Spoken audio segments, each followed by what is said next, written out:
संतोष देशमुख हत्या प्रकरणामध्ये गेल्या अनेक दिवसापासून विरोधक जी मागणी करत होते मकोकाची, ती मकोका आता वाल्मिक कराड यांच्यावर लावण्यात आलेली आहे। सर, कोर्टात जी हिअरिंग झाली त्या संदर्भात आणि मकोकाच्या कारवाई संदर्भात काय सांगा? तुम्ही अतिशय चुकीची माहिती महाराष्ट्राला दिलीत।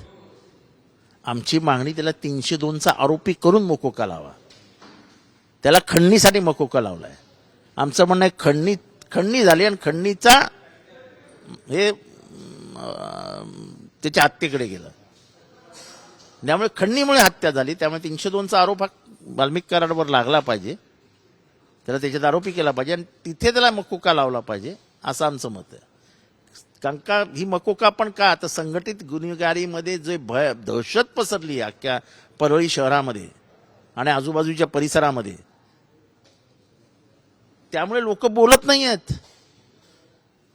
आता उद्या कदाचित लोक बोलायला लागली तर किती गुन्हे बाहेर पडतील आणि किती माहिती बाहेर येईल बघूया आपण। खरं तर मोठमोठ्या तपास यंत्रणा याच्यामध्ये कामाला लागलेल्या आहेत, SIT, CID, Beed police station, पण अजूनही जे एव्हिडन्स आहेत ते कोर्टासमोर कुठेतरी दिसत नाही आहेत, CDR दिसत नाही आहे, रेकॉर्डिंग्स दिसत नाही आहेत। ह्या संदर्भात हे सगळं पोलिसांचं काम आहे। असं आहे की SIT स्थापन होते आणि आज ती पुनर्रचना होते। 36 दिवस केलं काय त्यांनी? मग कारण येतं की ते वाल्मिक कराडचे मित्र आहेत, 36 दिवसानंतर समजतं तुम्हाला। हे जाणून बुजून केल्यासारखं वाटतं ना। सरकार जेव्हा असं इतकं गडबडलेलं आणि गोंधळलेलं असतं तेव्हा संशय येणं हे नैसर्गिक आहे। खरं तर जे मोर्चे निघालेले होते त्या मोर्चांमध्ये प्रमुख मागणी मकोका सोबत हत्येच्या गुन्ह्यामध्ये आरोपी करणं, सोबतच धनंजय मुंडे यांच्या राजीनाम्याची होती। आता कुठेतरी सरकार ॲक्शन मोडवर दिसतंय, अशामध्ये आपली अजिबातही ॲक्शन मोडमध्ये नाही। सरकार हा मध्यमार्ग काढतंय, मकोका लावलेला आहे, मकोकाचा काहीही काम नाही। जोपर्यंत तो 302चा आरोपी होत नाही तोपर्यंत कशालाच अर्थ नाही। धनंजय मुंडेची राजीनाम्याची मागणी अजूनही आमची कायम आहे। अजूनही ते तपासावर परिणाम पाडू शकते, कधीही पाडू शकतात। तुम्ही जर आज ह्याची पुनर्रचना का केली,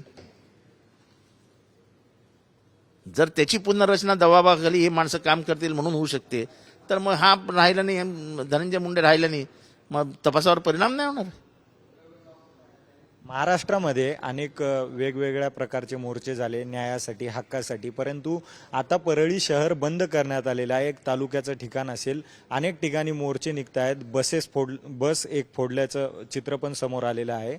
अशामध्ये आपण कसं पाहता या घटनेकडे? मकोकाच्या आरोपीसाठी शहरं बंद केली जात आहेत।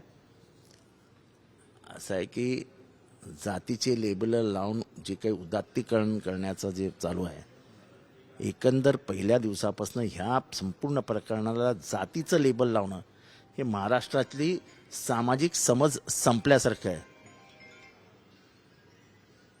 म्हणजे जो गेला तो जीवानीशी गेला, पण त्यालाही जातीचं लेबल लावणं चुकीचं होतं। आणि हा ज्यांनी मारला असा आरोप आहे त्यालाही जातीचं लेबल लावणं चुकीचं आहे।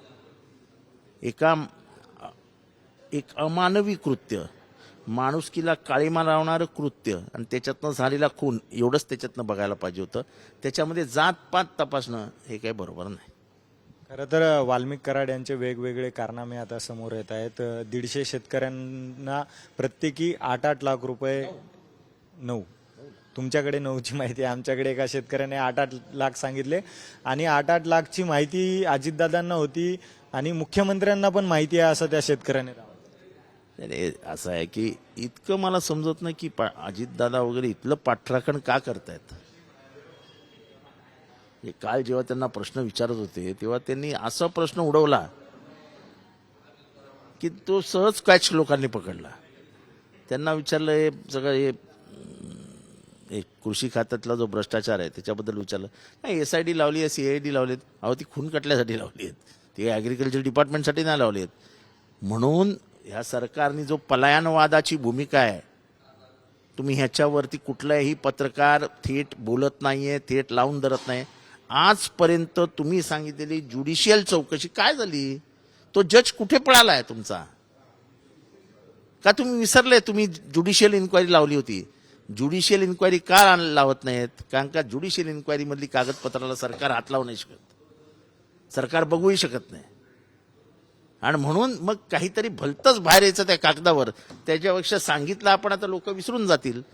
ज्युडिशियल कस्टडीचा जज कुठे आहे हे सरकारने सांगावं आता, बस खूप झालं.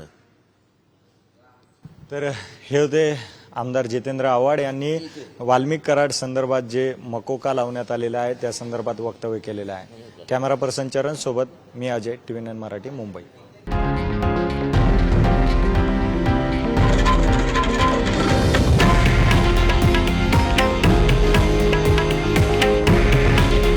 हे आहे देशातील नंबर 1 न्यूज नेटवर्क आणि आपण पाहत आहात TV9 मराठी. काळजी तुमची, हित महाराष्ट्राचं.